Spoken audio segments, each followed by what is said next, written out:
Alright YouTube, so I've had to come out and reshoot my intro because of basically I've put a load of waffle at the end of this episode, but please stay tuned and listen to the waffle because it might save you some money and allow you to not make the same mistake I made.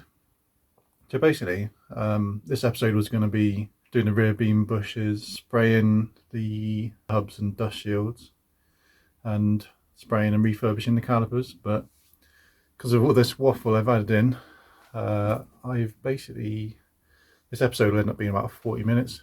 So I've decided to take out the brake caliper refurb, chuck that in the next episode. No one wants to see a 40-minute episode.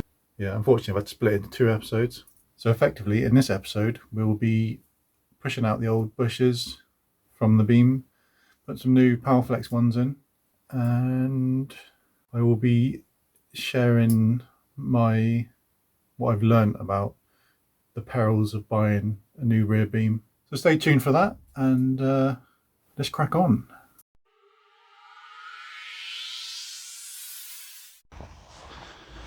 Right, so I've taken a few measurements. They seem to match up, and it all seems to have holes and brackets in the right place. Any major difference, this bar, you compare it to my finger compared to this one, it's not really the best comparison, but believe me, it's about half the thickness, if that. And so I've swapped over everything from the old beam. Like, I mean, I'm gonna put the braided line on and sort that out, but I'm just putting it there so I don't lose it or forget about it, forget where it goes. So I'll swap this clip over. Taking these bits off. This is where the spring sits. This is like a little bit that goes underneath the beam. I've just marked them left and right and which way around that goes so I don't forget. This clip's come over, although I'm not sure. Might have to put some tiger seal as usual, trusty old tiger seal, because that's a bit loose. Didn't really want to come out of the old one. I'll switch that over. Again, I've got the spring seat and this little cover thing that goes underneath. Now what I thought I'd do is I was going to put the old bolts, or the bolts, into the new beam so I didn't forget or didn't lose them. So when I tried to put these bolts in, they didn't want to go in at all. I thought, shit, so is a thread in the new beam different thread pattern? Or if I started going in from the back, I think it must just be a bit dodgy thread in the beam, because where you can get in the back, they seem to go in the back all right. I mean, I've wire brushed them first and put some penetrant on them just to try and help them in, but obviously some of them you can't get in from the back, like that one where there's a bracket. So a lot of persistence, and I thought I was going to need a tap. I got my tap set out, but I didn't have the right size. But after a lot of cleaning and just being careful they don't go in at a funny angle, they've actually all gone in now, which is good. But they were going to come back out because I'm gonna give this another coat of paint, although it's already painted. Got some marks on it, whether it was like that already or whether that's from the delivery service, whatever. But I might as well give that another coat of paint. And I've got to get, unfortunately it came with bushes, I need to get them out as well so I can get the poly bushes in. So I'm going to have to paint the calipers while I refurbish them, and then I'll have to clean the underside of the car, get all the crap off that, and then undercoat that as well. So now we can get a better view of how much rust we've got. It's not a crazy amount, I don't think. I don't know, maybe it is. I don't know. No, that's right. This bracket looks particularly rusty. That's the knackered brake pipe union. I was just turning, so I'm going to have to get a garage to do that in case they need to replace a section of the pipe, because I don't trust myself trying to do that. I think I'm going to take this heat shield off. I mean, it's pretty much off already, to be honest. All these, where it's bolted through, they're not particularly holding it anymore. I think that one's holding it. This one kind of half holding it, and this one half again. So I'll take that off, and I'll probably install it again with some absolutely massive washers. Unless I can get a cheap heat shield from somewhere. And probably during this rear refurbish, I'll probably go about halfway back. Well, I don't know, I'll see how much. I might just keep going in terms of the rust proofing until I get to the front wheels. We'll see. But it's a perfect time for it now. It's so hot, so hopefully, and it's been in the garage for about a month, so hopefully it's nice and dry. So there's one handbrake cable to the rear left. There's the other one.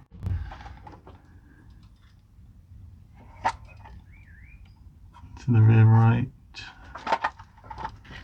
These shocks look pretty corroded as well. Dare say they'll go soon.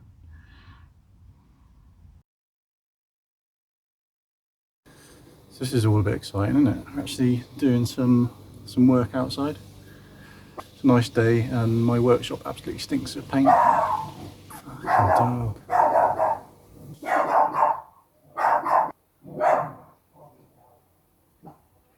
You finished? So I'm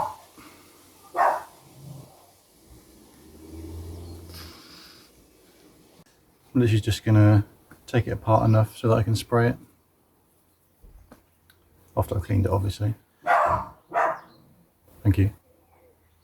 So I'll probably leave the piston in, because I don't want to be getting stuff in the cylinder, like paint. I'm going to leave this, you can't actually see, I'm going to leave the hose on, try and stop any paint getting in that way. Just literally taking the carrier off, which holds the brake pads on, and then I'll have like two separate units and I can clean them up and spray them. So yeah, so let's strip this bad boy apart.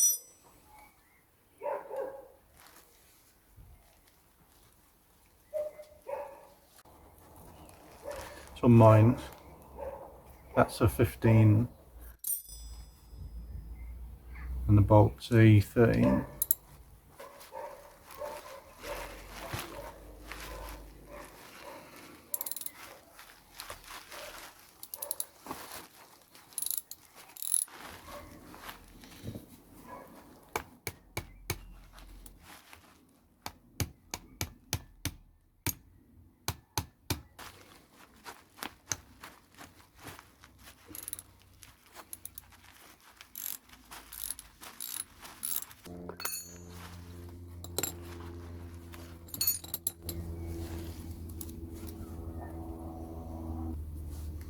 It's a good idea to take note that the brake pad with a little clip on it is facing the piston. So I'll probably reuse these because they've got loads of meat left on them.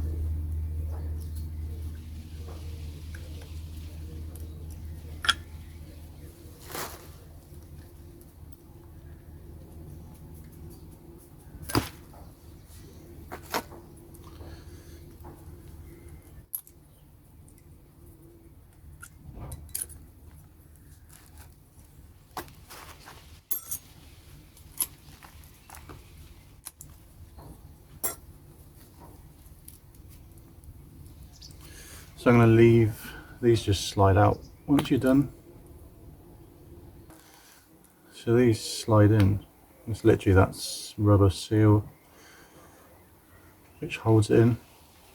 So I'm going to leave that in while I clean and paint, so I don't get any stuff in there, any paint in there, general crap. Like I said, I'm going to leave the piston in as well while I clean it up and paint it. Might even leave the hose, see how I get on. I found out that the rear brakes, you had to twist the piston back in. I bought one of these kits, so it's for, got loads of different size of these, depending on how big your brake cylinder is. And yeah, you can just wedge that in and wind it in. So this should hopefully be useful. think it probably will. So I've decided to actually submerge the calipers in that vapor rust. I can't bring myself to spend hours wire brushing these to get the rust off, so it says anywhere between 1 and 12 hours, or for best results 24 hours I think it said. So we shall see. Hopefully they come up nice and shiny. Right, so another bit of midweek action. Let's have a look.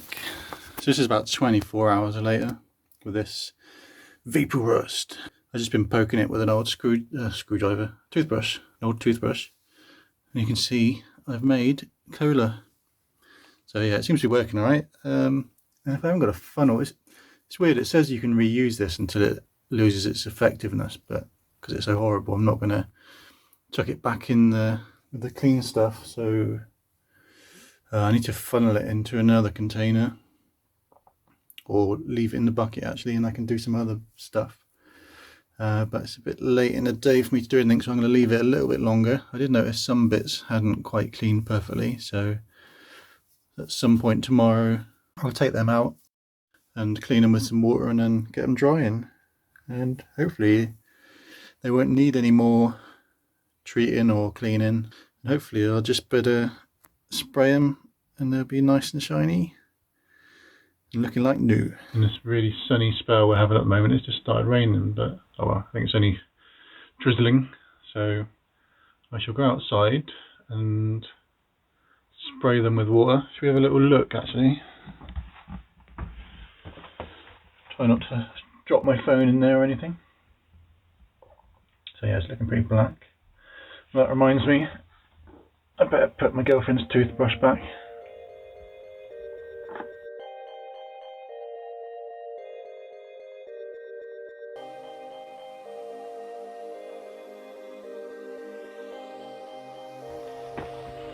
So there we are.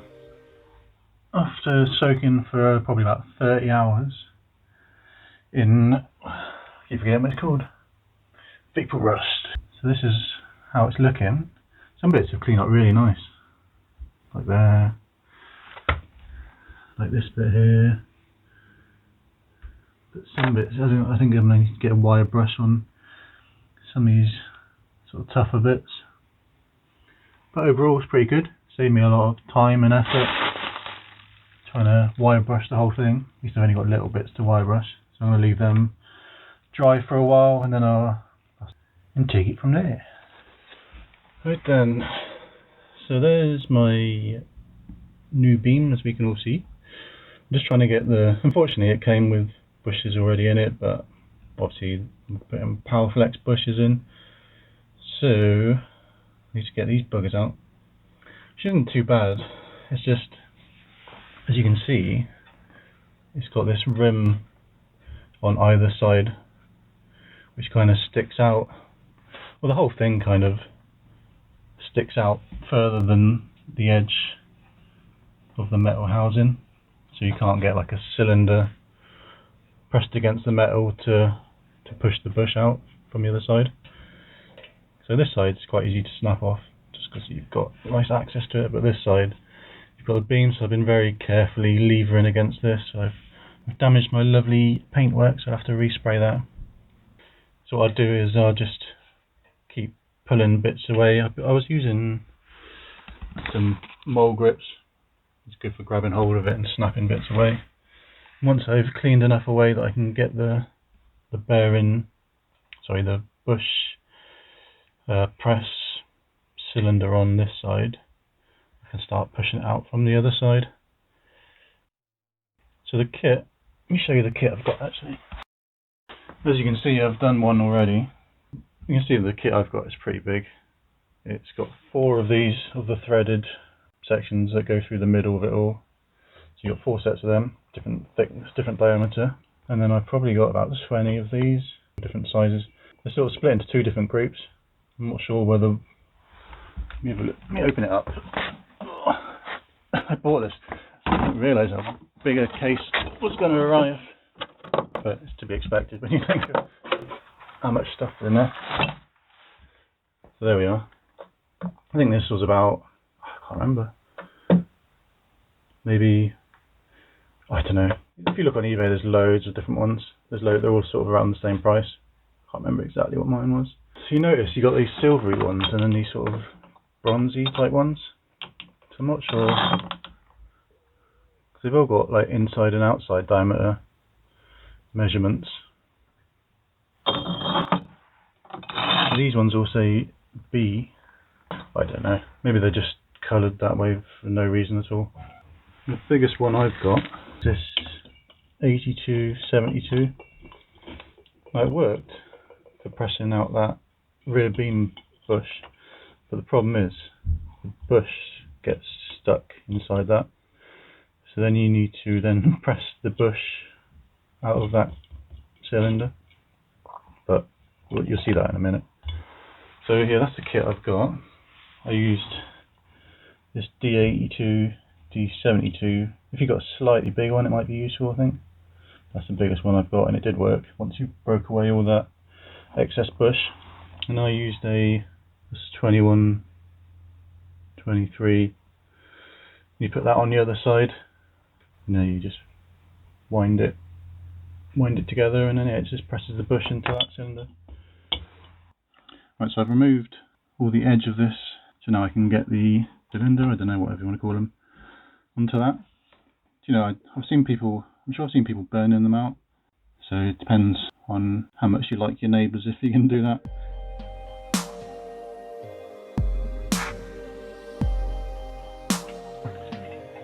Yeah, no, that one's out, but then it's stuck in this now. So now stage 2 is trying to press it out of this. That's why you need a bigger one. But unfortunately, that's the biggest one I've got.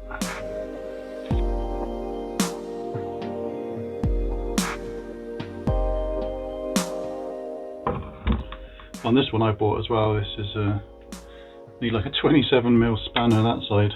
I've only got one of them, so I've got a adjustable spanner on the other side.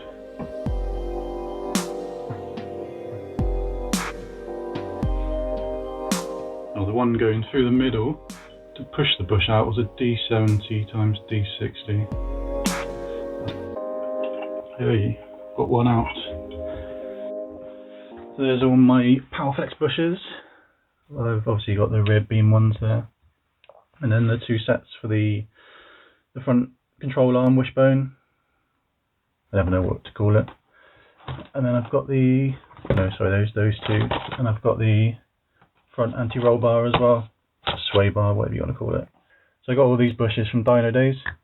I know at the time of filming he's got loads in stock, so definitely a good place to go and get your PowerFlex bushes. So I had a quick look at the instructions for once. So I think you've got to put the ring on first.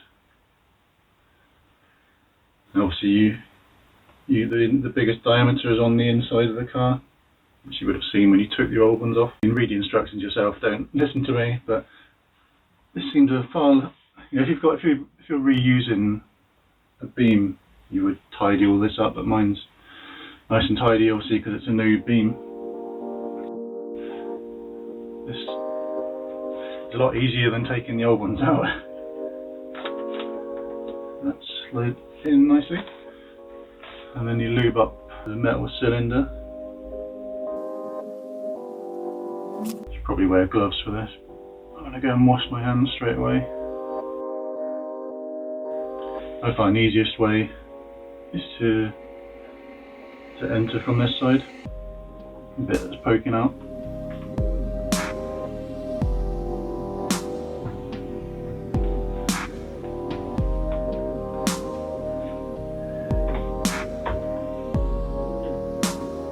There we go.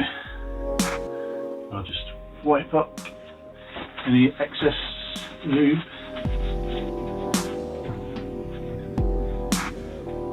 And I think once you reattach this to the car, it will settle the metal cylinder in the right place. There we are, that looks pretty cool. So I've kind of had my doubts about this new beam. I did some measurements to make sure that they were sort of, you know, the same width, and sort of measuring certain points to certain points, like where the spring seats, to make sure it was the same dimensions as the old one.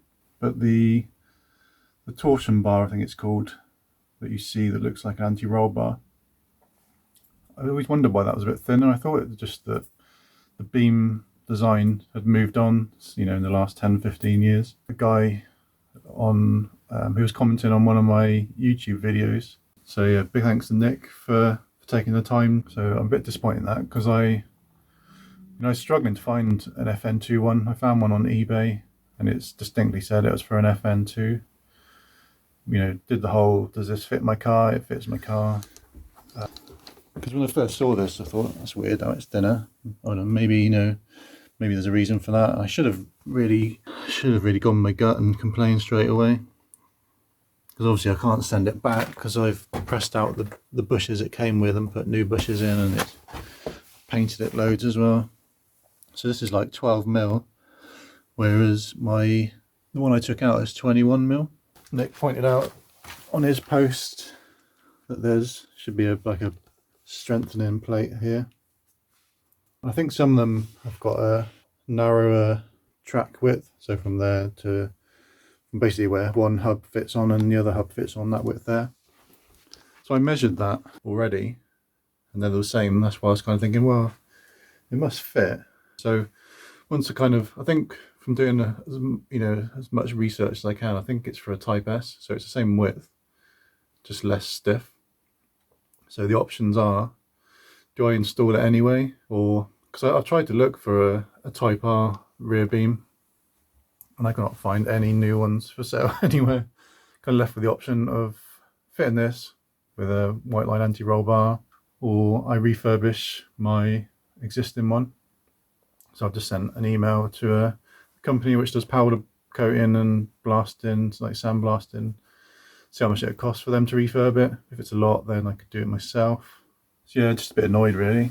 Everything, half the things I buy seem to end up being wrong or just not turning up. So I'm sure you guys all know what that's like. So thanks for watching. Thanks for getting through all my jabbering. Hopefully it allows you to sort of make an informed decision if you come to replacing your beam at all. So don't forget to go and subscribe to all the other likely culprits like Dino Days, Cowbunga Car Diaries, and of course Robster VTech. Robster is a really sound guy, so go and subscribe to his channel if you haven't done so already. So in this one, please like and subscribe, hit the notifications bell. See you on the next one, guys. Cheers.